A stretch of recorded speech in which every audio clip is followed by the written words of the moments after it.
என் மனதில் நினைவுகளாய் கரையும் வேறும் அவள்.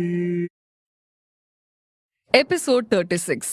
டீனா கொலையை பார்த்த பிரக்யா அந்த ரெசார்ட்டிற்கு வெளியே வந்து சாலையை கடக்க முயன்றாள். அப்போது அவளை வழிமறித்து ஒரு கார் வந்து நின்றது. அதிலிருந்து இறங்கிய 4 அடியாட்கள் பிரக்யாவை நெருங்கினர். முதலில் அவர்களை பார்த்து பயப்படாத பிரக்யா, யார் நீங்க என கேட்டாள். அந்த அடியாட்களில் ஒருவன், ரகுராம் சார் எங்களை அனுப்பியிருக்காரு, உன்னை தூக்கிட்டு வர சொன்னாரு. நாங்க பொண்ணுங்க மேல கை வைக்க மாட்டோம், நீயே எங்களுக்கு கோஆபரேட் பண்ணா உனக்கு நல்லது என்றான். அதை கேட்ட பிரக்யா, உங்க கூட சண்டை போட நான் ரெடியா இல்ல, நான் எங்க வரணும் என்றாள். பரவாயில்ல, புரிஞ்சுகிட்ட என்றவன் அவளை காருக்குள் ஏற்ற அவளின் அருகில் வந்தான். உடனே தன் ஹேண்ட்பேக்கில் இருந்த சிரஞ்சை எடுத்த பிரக்யா அவனின் கையில் அந்த ஊசியை சொருகினாள். அடுத்த நொடி அவனால் அசைய முடியவில்லை. இன்னொருவன், ஹே என்ன பண்றனே என்று பிரக்யா அருகே வர அவனையும் சமாளித்த பிரக்யா இன்னொரு ஊசியை எடுத்து அவனின் காலில் குத்தினாள். அவனாலும் நகர முடியாமல் போனது.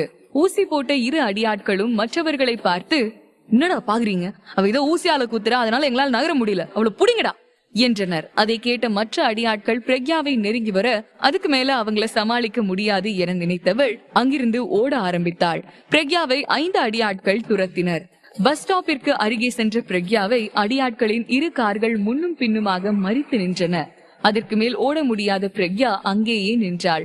அவளின் மனதுக்குள் பயம் இருந்தாலும் அதை காட்டிக் கொள்ளாமல் தன் பேக்கில் இருந்து ஊசியை எடுத்தவள் அடியாட்களிடம் காட்டி, என்கிட்ட யாராவது வந்தீங்கன்னா இந்த விஷ ஊசியை போட்டுருவேன், அடுத்த செகண்ட் செத்துருவீங்க என மிரட்டினாள். அதை கேட்டு மிரண்ட அடியாட்களின் தலைவன், அவகிட்ட க்ளோஸா போகாதீங்கடா, கையிலே வித்தைய வச்சிருக்கா, இவ கொஞ்சம் டேஞ்சர் தான், அவ நம்மள தொடாதபடி தூக்குங்கடா என்றான். அடியாட்கள் அவளை நோக்கி ஒவ்வொரு அடியாக எடுத்து வைக்க திடீரென புழுதி கிளம்ப அங்கு ஒருவன் வேகமாக பைக்கில் வந்தான். யாரோ வருவதை பார்த்த பிரக்யா, அது சத்யனா? சத்யன் லண்டன்ல மீட்டிங்ல தானே இருக்காரு, இங்க எப்படி இப்ப வர முடியும் என நினைத்தாள். அதற்குள் புழுதி பறக்க வந்தவன் பைக் ஸ்டாண்டை போட்டுவிட்டு கம்பீரமான குரலில், உங்களுக்கு எவ்வளவு தைரியம் இருக்கணும், ஏன் ஏரியால வந்து ரவுடிசம் பண்றீங்களா என்றான். அவனின் குரலே கம்பீரத்தையும் அதிகாரத்தையும் காட்டியது. அதை கேட்ட அங்கிருந்த அடியாட்கள் நடுங்கினர். அதில் ஒருவன், எங்களை தப்பா எடுத்துக்காதீங்க பாஸ், அந்த ரகுராம் தான் இந்த பொண்ணு தூக்கிட்டு வர சொல்லி ஆர்டர் போட்டாரு என்றான். அதை கேட்டு பற்களை கடித்தவன், ரகுராமுக்காக வேலை பாக்குறத இந்த செகண்ட் நீங்க நிறுத்தணும், அவனுக்கு ஏதாவது ஹெல்ப் பண்ணீங்கன்னு தெரிஞ்சது உங்களை இந்த உலகத்துல யாருமே பார்க்க முடியாது, ஒவ்வொருத்தனையும் துண்டு துண்டா வெட்டி போட்டுருவ என ஒரு சிங்கத்தை போல் கர்ஜித்தான். வந்தவனின் கோபத்தை பார்த்த அடியாட்கள் நடுங்கியதுடன், பாஸ் பிளீஸ் இந்த ஒன் டைம் மன்னிச்சிருங்க, இனிமே ரகுராமுக்காக நாங்க எதுவும் பண்ண மாட்டோம் என்றவர்கள் அங்கிருந்து தப்பிச்சோம் என நினைத்து வந்த வழியே ஓடினர். புயல் போல வந்தவன் அடியாட்களை மிரட்டி ஓடவிட்டதை பார்த்து கண் சிமிட்டாத பிரக்யா அவனை உற்று கவனித்தாள். அவன் சத்தியனை போன்ற உயரமும் கருப்பு நிற சூட்டும் அணிந்திருந்தான். தலையில் ஹெல்மெட் போட்டிருந்தவனின் கண்கள் மட்டும் கருநீலத்தில் இருந்தன. தன்னை பிரக்யா உச்சந்தலை முதல் கால் வரை நோட்டமிடுவதை பார்த்தவன் அவளுக்கு அருகே வந்தான். நைஸ் டு மீட் யூ என்றவன் பிரக்யாவை பார்த்து கை குலுக்கினான். அவனின் செய்கையில் சுய நினைவுக்கு வந்தவளோ, நீங்க யாருன்னு தெரியல, இருந்தாலும் எனக்கு ஹெல்ப் பண்ணதுக்கு தேங்க்ஸ் என்றாள். அதை கேட்டு சிரித்தவன், வெல்கம் பிரக்யா, என்னை யாருன்னு உனக்கு தெரியாது, உன்னை யாருன்னு எனக்கு நல்லாவே தெரியும். உன் பேரு பிரக்யா, நீ அந்த இடியட் ரகுராம் சுதா கிட்ட வளர்ந்தவ. நீ ஒரு நல்ல டாக்டர், யாரு உயிருக்கு போராடினாலும் அதை பார்த்துட்டு உன்னால சும்மா இருக்க முடியாது. இடையில உனக்கும் சத்யனுக்கும் மேரேஜ் நடந்தது, அதுவும் விருப்பமே இல்லாம என சொன்னவன் பிரக்யாவின் கண்ணை பார்த்தான். ரகுராம், அவன் பொண்ணு மீரா, சுதா உனக்கும் அம்மாவுக்கும் துரோகம் செஞ்சிருக்காங்க. சத்யன் அவனோட அம்மாவுக்காக உன்னை மேரேஜ் பண்ணிக்கிட்டான் என்றவன் பிரக்யாவை பார்த்து, am I right என்றான். தன்னோட ஜாதகத்தையே புட்டு புட்டு வைத்தவனை பார்த்து ஷாக்கான பிரக்யா, என்னை பத்தி எல்லாமே தெரிஞ்சிருக்கிற நீங்க யாரு, இதெல்லாம் எப்படி உங்களுக்கு தெரியும் என கேட்டாள். அவளின் கேள்விக்கு நிதானமாக பேசியவன், நான் யாருன்னு தெரிஞ்சுக்கணும்னா என் கூட வா என்றவன் பைக்கில் ஏறி அதை ஸ்டார்ட் செய்து ஆக்சிலரேட்டரை அழுத்தியவன், என் கூட நீ வந்தா உன் லைஃப்ல பிரச்சனை தர யாரும் வரமாட்டாங்க, உன்னோட லைஃப் டோட்டலா மாறிடும், உன்னோட முடிவை நீ தான் டிசைட் பண்ணணும், இதுக்கப்புறம் இன்னொரு சான்ஸ் நான் தரமாட்டேன், உன்னோட பார்வையிலும் நான் வரமாட்டேன், உனக்கு நான் 3 செகண்ட்ஸ் டைம் தரேன், அதுக்குள்ள நீ டிசைட் பண்ணு என்றவன் 3, 2 என எண்ணினான். அதற்குள், ஸ்டாப், நான் உன் கூட வரேன் என்றாள். அதை கேட்டவன், குட், என அவளை பைக்கில் ஏற்றிக்கொண்டு அங்கிருந்து மின்னல் வேகத்தில் பறந்தான். பிரக்யாவின் மனதுக்குள், இவர் யாரு? இவனால எனக்கு ப்ராப்ளம் வராதுன்னு தோணுது. இவனை பத்தி தெரிஞ்சுக்க ஏன் இவ்வளவு இன்ட்ரெஸ்ட் வருது என நினைத்தாள். அவன் 3 அடுக்கு வில்லாவின் வாசலில் பைக்கை நிறுத்தியவன், என் கூட வா என பிரக்யாவை அழைத்து சென்றான். வில்லா வாசலில் நின்றிருந்த பாடிகார்ட் வந்தவனை பார்த்து, மாவு வாங்க வந்திருக்கியா இல்ல விக்கணுமா என கேட்டான். அவனுக்கு பதிலளித்தவன், நான் வாங்க வந்திருக்கேன் என்றான். இது எதுவும் புரியாமல் பிரக்யா முழித்தாள். அவர்கள் இருவரையும் அந்த பங்களாக்குள் அழைத்து சென்றவன் பாதியிலேயே நின்று, இதுக்கு மேல பொண்ணா காசு கொடுக்கணும், காசு கொடுத்துட்டு மாவு வாங்கிக்கோ என்றான். பைக்கில் வந்தவனோ எதிரில் நின்று காசு கேட்டவனின் முகத்தில் ஓங்கி ஒரு குத்து விட்டான். உடனே அவன் மூக்கில் ரத்தம் சொட்ட மயங்கினான். அதை பார்த்து பிரக்யா அதிர்ச்சியில் வாயை மூடினாள். பைக்கில் வந்தவன் அந்த பாடிகார்ட் செத்து போகாமல் வெறும் மயங்கும் அளவுக்கு குத்தியதால் அவன் டாக்டராக இருப்பானோ என பிரக்யா சந்தேகப்பட்டாள். அவளை பார்த்தவன், வா என்று முதல் தளத்திற்கு சென்றான். அங்கே அரைகுறை ஆடையுடன் வந்து ஒருத்தி பைக்கில் வந்தவனையும் பிரக்யாவையும் பார்த்தாள். வாங்க உள்ள என அழைத்தாள். அங்கே சோபாவில் ஒரு பொண்ணுக்கு ஒருத்தன் போதை ஊசியை போட்டுக் கொண்டிருந்தான். அந்த பொண்ணோ போதை மயக்கத்தில் உளறி கொண்டிருந்தாள். அதையெல்லாம் பார்த்த பிரக்யாவுக்கு ஏதோ அங்கு தவறு நடப்பது போல இருந்தது. அங்கிருந்த ஒருவன் இவர்களை பார்த்து, நீ விற்க வந்திருக்கியா வாங்கணுமா என்றான். அதை கேட்ட அந்த ஹேண்ட்ஸம் பைக் மனிதன், வாங்கணும் என்றான். உடனே பிரக்யாவையும் அவளோட வந்தவனையும் பார்த்தவன், நீ எப்படி மேல வந்த? பார்ட்டிலாம் இங்க வரக்கூடாது, பாடிகார்ட் தான் வருவான், எங்க அவன் என தேடினான். பைக் மனிதனோ, நான் வந்தப்ப உங்க பாடிகார்ட் மயக்கமா இருந்தான் என்றான். அவனின் இந்த பயமில்லாத பேச்சை கேட்ட ரவுடிகள் ஏதோ தவறாக நடப்பதை உணர்ந்தனர். உடனே அங்கிருந்த டிராயரை திறந்து அதிலிருந்த துப்பாக்கியை எடுத்தனர். ட்ரக்ஸ் வைத்திருந்தவர்கள் கையில் துப்பாக்கி எடுத்ததை பார்த்த பிரக்யா அச்சத்தில் நடுங்கினாள். அந்த கூட்டத்தின் தலைவன் பைக் மனிதனை பார்த்து, யார் ராணி, எவ்வளவு தைரியம் வந்தா எங்க கோட்டைக்கு தனியா வந்து ஊந்துமுறை காட்டுவ? என்ன போலீஸா? போன வாரம் தானே நாங்க 20 போலீஸ கொன்னோம், உனக்கு எங்களை பத்தி தெரியாது போல என்றான். அதை கேட்ட பைக் மனிதன், உங்க எல்லாருக்கும் நான் லைஃப் லாங் கிஃப்ட் கொடுக்க வந்திருக்கேன், லெட்ஸ் பிளே கேம் என்றான். உடனே போதைப் பொருள் கூட்டத்தில் இருந்த ஒரு பெண் அவனை துப்பாக்கியால் குறி வைத்தாள். அதை பார்த்த பிரக்யா அலறினாள். பிரக்யாவுடன் வந்தவனோ தன் சூட்டில் இருந்து பிஸ்டலை எடுத்து தன்னை சுட குறிவைத்த பெண்ணின் நெற்றி கூட்டில் சுட்டான். அடுத்த நொடி அந்த பெண் கண்களை திறந்தபடி சரிந்து விழுந்து உயிரை விட்டாள். அதை பார்த்த பிரக்யா என அலறினாள். அவளுடன் வந்தவனோ கூலாக பிரக்யாவை பார்த்து, ஜஸ்ட் ரிலாக்ஸ் என்றான்.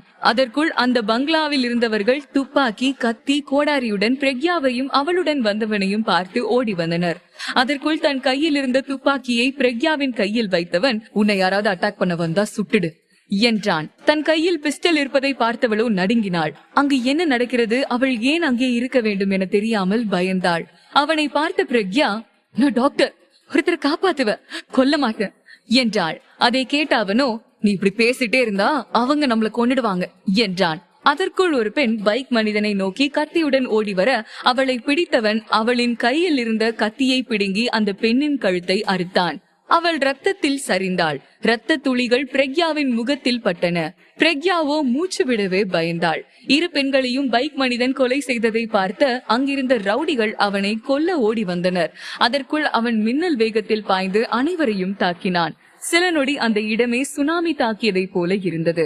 அங்கிருந்த ரவுடிகளுக்கு கைகளிலும் கால்களிலும் கழுத்திலும் துப்பாக்கியால் சுடப்பட்டு சுருண்டு விழுந்தனர். இதையெல்லாம் பார்த்த பிரக்யா பயத்தில் நடுங்கினாள்.